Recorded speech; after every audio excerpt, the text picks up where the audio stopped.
gross anatomy. It's the famed initiation rite of medical students everywhere. You're a medical student, you're not supposed to make faces. We've only been here for a month. These first-year students at Columbia University are just weeks into the process of probing, discovering, and memorizing the minute details of the human body. This is the loop, right? Yeah.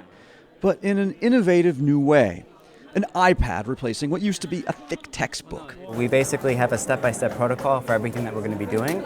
First-year medical student Ben Schrank is using it to help identify muscles in the neck. It has pictures that can more easily help you identify things as you're going through it. This is just the tendon between the two bellies. Okay. Paulette Byrne, director of Columbia's Gross Anatomy program, is the first instructor to use this iPad manual in the lab. That's because she championed its creation. We find that even though they need our help, they need it less so than they used to.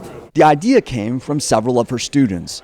Dustin Tetzel and Justin Anira had been frustrated with the required dissection guide. It just had way too much information to be actually an instructive learning tool. Grant's Dissector has long been the dominant dissection manual for U.S. medical students, used according to its publishers by more than half of all medical programs.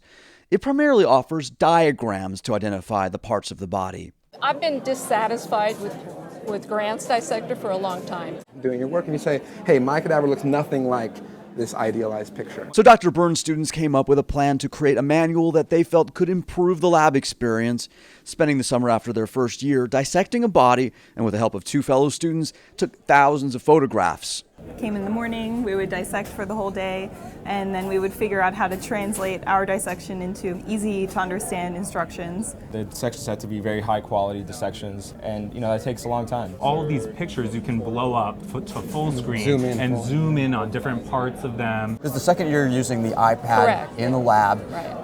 Have you noticed any difference in performance of students, any difference in grades? We saw that the grades on the practicals improved considerably compared to before, and that continued last year as well. The publisher of Grant's Dissector defends his company's text, saying the anatomical illustrations are world-class and that it's also now available in digital form with more photographs. Being able to see an actual photo of someone who's gone through it is so much more helpful because oftentimes it doesn't look like what it looks like in the textbook.